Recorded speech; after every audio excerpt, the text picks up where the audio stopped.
धमतरी में 2025 के 11 और 12 अगस्त की रात हुए ट्रिपल मर्डर कांड में अदालत का फैसला सामने आ गया है।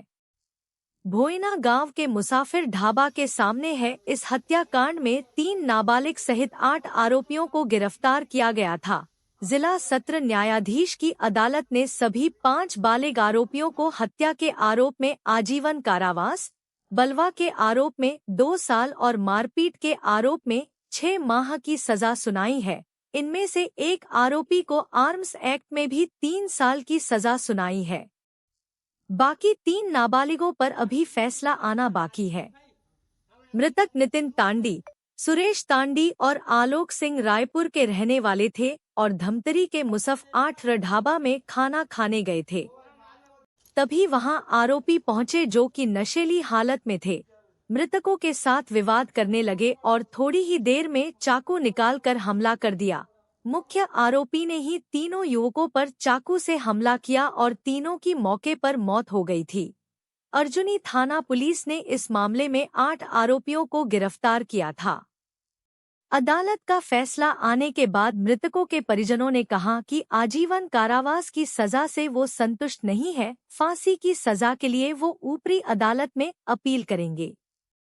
इधर जैसे ही सजा के बाद अभियुक्तों को बाहर निकाला वैसे ही मृतकों के परिजनों ने हंगामा और हमला करने की कोशिश की।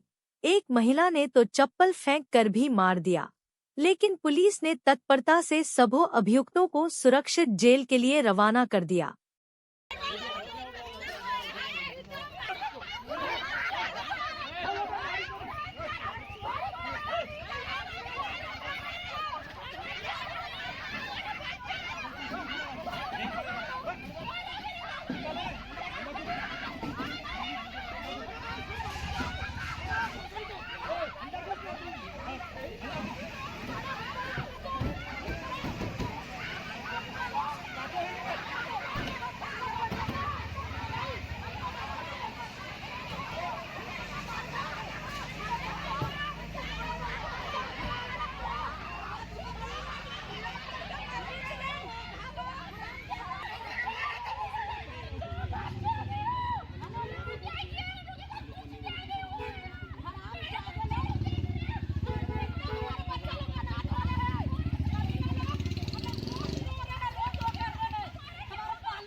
हूँ हाँ, है ना। मैं सुरेश की मम्मी हूँ। क्या है, मेरे नाम नीरी टांडी है ना। हम लोग चाह रहे थे जो हमारे बच्चे लोग को इतना मारे है पीटे है, ये देखो उनका बच्चा, मासूम बच्चे लोग यहाँ खड़े हैं। आज मेरे बच्चे लोग अनाथ हो गए, बिगर बाप के हो गए हैं। मेरी बहू इतनी मासूम है, वो आज चूड़ी नहीं पहनती है, मांग नहीं भरती। आज हम लोग को कितना दुख लगता, हमारी बहू ऐसी निकलती। तो हमारा बेटा को जो मारे हैं उन लोगों को सजा होना चाहिए, फांसी का सजा होना चाहिए।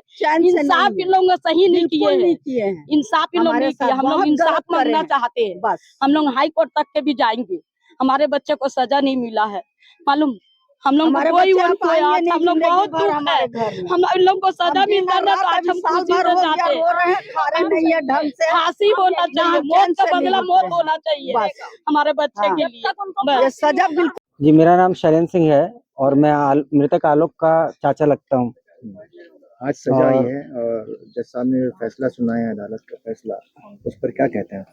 सजा जैसा हम लोग चाह रहे थे उस तरीके का मनमाफिक तो नहीं हो पाया है और हम लोगों की ये बहुत पुरजोर मांग थी कि जो जिस तरीके की दरिंदगी उन लोगों ने किया और जिस प्रकार का यहाँ हमारे यहाँ हुआ और 3 लोगों की जान गई है, उसमें कम से कम किसी एक व्यक्ति को जो मुख्य आरोपी था उसको फांसी की सजा हमारी पुरजोर मांग थी।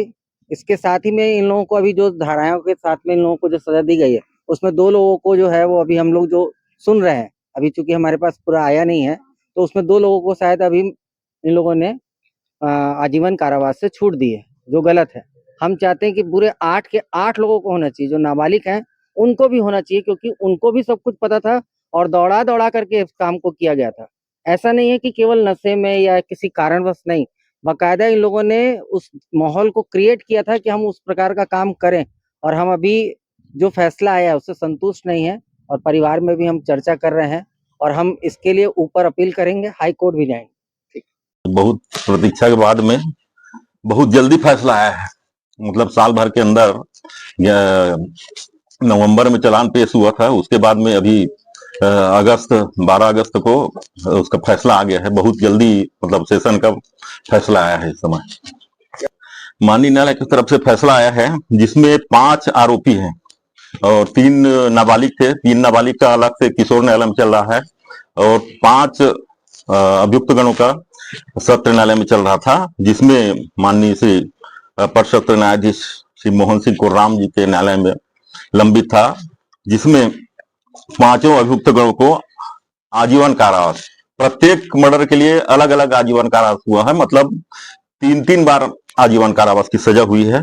उसके अलावा आर्म्स एक्ट के लिए गोपी दीवान, कुलेश्वर नेताम, रणवीर साहू को अतिरिक्त 3 वर्ष की सश्रम कारावास हुआ है और बाकी सबको आजीवन कारावास की सजा से दंडित किया गया है। बलवा और धारदार हथियार रखना और आहत गणों को गंभीर चोट पहुंचाना है और अन्य लोगों को भी चोट पहुंचाया गया है, उसके लिए भी अलग अलग सबको बराबर सजा हुई है। इसलिए जा सकते हैं। मैंने भी माननीय न्यायालय से मांग किया था कि आरोपी गण को फांसी की सजा दी जानी चाहिए, क्योंकि यह जो घटना है विरले में विरलतम घटना है और 3 लोगों को, परिवार को अनाथ करने का अपराध किए हैं इन लोगों।